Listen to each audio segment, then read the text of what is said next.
Good afternoon. പലരും എന്നോട് ചോദിച്ചിട്ടുള്ള ഒരു കാര്യമാണ്, ഡോക്ടറെ ഈ ഫിസ്റ്റുലയും പൈൽസും ഒന്നാണോ എന്നുള്ളത്. അപ്പോൾ അതിന് കുറച്ച് കാര്യങ്ങൾ നിങ്ങൾക്ക് ഞാൻ പറഞ്ഞുതരാം. ഫിസ്റ്റുലയും പൈൽസും ഒരിക്കലും ഒന്നല്ല. രണ്ടും ഏകദേശം ഒരേ ഭാഗത്ത് തന്നെ വരുന്നതാണ് എന്നുണ്ടെങ്കിലും ഈ പൈൽസ് എന്ന് പറഞ്ഞാൽ നമ്മളുടെ മലദ്വാരത്തിനുള്ളിലുള്ള രക്തക്കുഴലുകൾ തടിച്ച് കുറുകി വലുതായി അത് അവസാനം പുറത്തേക്ക് തള്ളി വരുന്ന കണ്ടീഷനെയാണ് പൈൽസ് എന്ന് പറയുന്നത്.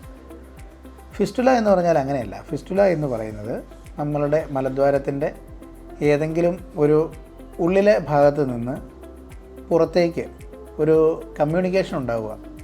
അത് മലദ്വാരം വഴിയല്ല, അതിൻ്റെ സൈഡിലൂടെ മലദ്വാരവുമായിട്ട് പ്രത്യേകിച്ച് വലിയൊരു ബന്ധമില്ലാതെ ഒരു പുതിയ ഒരു വഴിയായിട്ട് തന്നെ ഉണ്ടായി വരുന്നതിനെയാണ് ഫിസ്റ്റുല എന്ന് പറയുന്നത്. അതിൻ്റെ മറ്റൊരു ഓർക്കേണ്ട കാര്യം എന്താണെന്ന് വെച്ചാൽ, ഈ ഫിസ്റ്റുല പലപ്പോഴും മലദ്വാരമായിട്ട് കമ്മ്യൂണിക്കേഷൻ ഉണ്ടാകണമെന്നില്ല. അത് മലദ്വാരത്തിൻ്റെ സൈഡിൽ നിന്ന് പുറത്തു നിന്ന് അകത്തേക്ക് ഒരു കമ്മ്യൂണിക്കേഷൻ ഉണ്ടാകാം.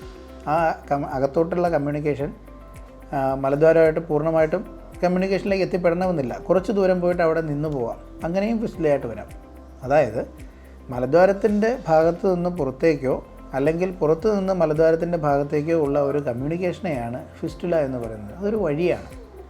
പക്ഷേ പൈൽസ് എന്ന് പറയുന്നത് മലദ്വാരത്തിൻ്റെ ഉള്ളിൽ തന്നെ, മലം പോകുന്ന വഴിയിൽ തന്നെ രക്തക്കുഴലുകൾ തടിച്ച് കുറുകി അത് പുറത്തേക്ക് തള്ളി വരുന്ന അവസ്ഥയാണ്. അതുകൊണ്ടാണ് ഈ പൈൽസിനെ കാര്യമായിട്ട് പലപ്പോഴും ബ്ലീഡിംഗ് ആയിട്ട് പ്രസൻറ്റ് ചെയ്യുന്നത്. ബ്ലീഡിംഗ് ആയിട്ടോ വേദനയായിട്ടോ മലം പോകാനുള്ള ബുദ്ധിമുട്ടായിട്ടോ ഒക്കെ പ്രസൻറ്റ് ചെയ്യുന്നതിൻ്റെ കാരണം അതാണ്. പക്ഷേ ഫിസ്റ്റുലയ്ക്ക് ചിലപ്പോൾ അവിടെ നിന്നൊരു ഡിസ്ചാർജ് ആയിട്ടായിരിക്കും പലപ്പോഴും പ്രസൻറ്റ് ചെയ്യുക. ഡിസ്ചാർജ് ആയിട്ടോ അല്ലെങ്കിൽ ഒരു തള്ളിപ്പ് പോലെയോ കല്ലിപ്പ് പോലെയോ നീര് പോലെയോ വേദനയായിട്ടോ അപൂർവമായിട്ട് ചിലപ്പോൾ ബ്ലീഡിംഗ് ആയിട്ടോ പ്രസൻറ്റ് ചെയ്യാം. അതാണ് പൈൽസും ഫിസ്റ്റുലയും തമ്മിലുള്ള വ്യത്യാസം. ഓക്കെ.